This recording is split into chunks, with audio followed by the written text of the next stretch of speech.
In the heart of West Africa, a silent revolution has been unfolding, not through guns or protests, but through leaves, roots, and petals.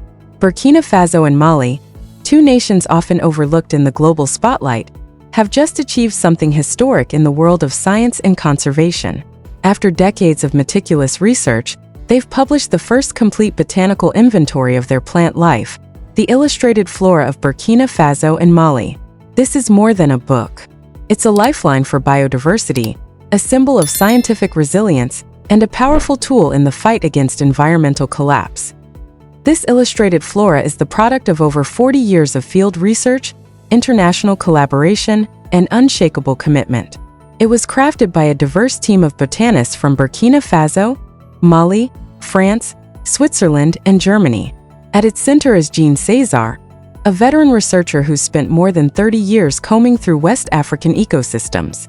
His foundational work laid the groundwork for this unprecedented catalog, a collection of 2,631 plant species meticulously documented, photographed, and illustrated for scientists, students, and communities alike. What makes this achievement so important? For one, it's the first full record of ferns and flowering plants in these two countries. Of the total species recorded, 2,115 are found in Burkina Faso, 1,952 in Mali, and 1,453 are shared by both. It covers native and introduced species, offering detailed descriptions, maps, and over 800 photographs and illustrations to aid identification. But beyond the data, this guide arrives at a critical moment. West Africa's plant life is under increasing pressure. Urban expansion, agriculture, and climate change are pushing ecosystems to the brink. Until now, conservation efforts were hampered by fragmented or incomplete knowledge. You can't protect what you don't know. This flora guide changes that. Some of the findings are sobering. Over 330 species listed in the book had only been recorded once before in either country, despite being known to local communities for generations. Another 40 species, mostly aquatic plants near the Niger River or in isolated wetlands, haven't been seen in over 40 years. Without this publication, many could vanish forever, undocumented and forgotten.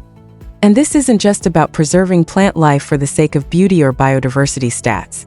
Many of these plants are deeply rooted in traditional medicine, agriculture, and craftsmanship.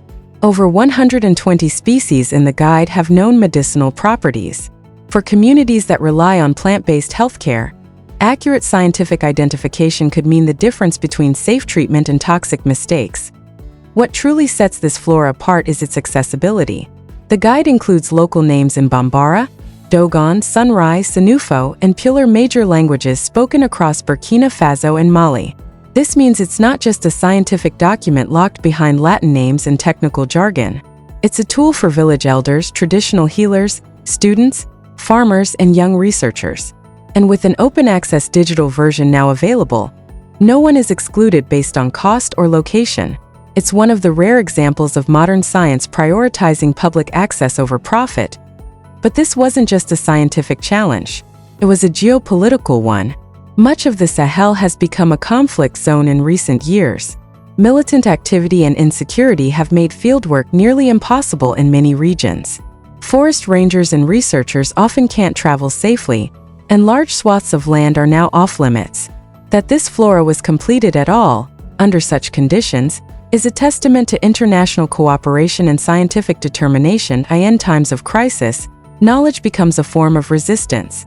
By documenting and naming these species now, the team behind this flora has preserved decades of ecological knowledge that could have been lost to war, instability, or neglect. But the implications don't stop at West Africa's borders. This botanical breakthrough feeds into a much bigger picture, one that affects us all. Africa is home to 8 of the world's 36 biodiversity hotspots. The Congo Basin alone sequesters more carbon than even the Amazon. And yet, Africa receives a fraction of the global investment needed to protect these ecosystems. At the 2022 UN Biodiversity Conference, countries pledged to protect 30% of Earth's land and marine areas by 2030, the so-called 30 by 30 goal.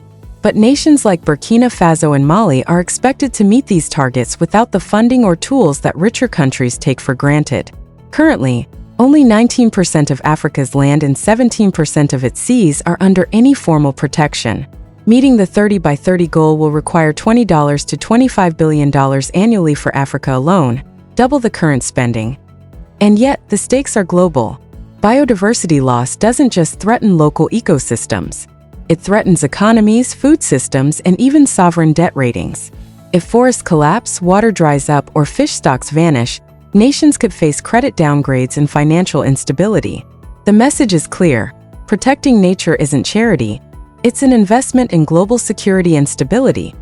That's why innovative financing models are beginning to gain ground. Countries like Uruguay and Belize have tied their national debt to conservation targets. In Africa, the African Development Bank and private players like APG Asset Management have begun channeling billions into nature-positive loans and green bonds. Ecosystem services like carbon capture, water purification, and erosion prevention are finally being assigned economic value. One of the most promising strategies is payments for ecosystem services, PES. Under PES, communities and landowners are paid to protect forests, wetlands, and rivers. In Tanzania, these programs have funded marine conservation by compensating coastal communities for sustainable fishing. In Kenya and Uganda, PES has reduced resource conflicts and improved contract transparency. These aren't theories, they're working solutions that could scale continent-wide. This shift from extraction to preservation is being supported by Africa's growing network of biodiversity research hubs. In October 2024, the first meeting of the Regional Centers of Excellence for Biodiversity and Forests was held in Dakar, Senegal. It brought together scientists, policymakers, and local leaders to strategize around conservation, finance, and data sharing. A central message from Dakar was the importance of traditional knowledge. Communities in Burkina Faso and Mali have long lived in balance with their environment. They can detect signs of drought or soil exhaustion before satellites can. They know the rhythms of flowering, pollination, and grazing, knowledge that's critical to restoration efforts like the Great Green Wall or AFR 100. Integrating this wisdom with modern science isn't just respectful, it makes data more accurate and policies more effective. Technology is also transforming the game. Digital platforms now allow real-time sharing of biodiversity data, satellite imagery, and species maps.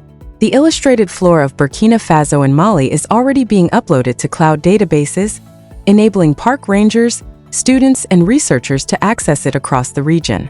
This digital leap levels the playing field for countries with fewer resources and encourages regional cooperation. Because in the end, conservation isn't a one-country mission. Climate change, desertification, and extinction don't respect borders. Africa's future depends on unity, on speaking with one voice in global forums, demanding fair funding and sharing scientific tools. This Flora Guide is a giant leap forward. It's a foundation for future policy, education, and green enterprise. Already, the documented species include plants like shea, baobab, and gum arabic, key to local economies. With the right investment, the flora could spark a boom in sustainable businesses built on native biodiversity. But for that to happen, more must be done. Governments need capacity, investors need trust, and communities must be included, not sidelined. The illustrated flora is only the beginning. What comes next, policy reform, conservation financing, and education, will decide whether this moment becomes a movement. Africa holds some of Earth's last great ecological frontiers. But without serious support, it could lose them before they're fully understood. This isn't just a book, it's a wake-up call to protect what's rare, to respect what's ancient, and to recognize that the roots of Africa's future, quite literally, lie in the ground.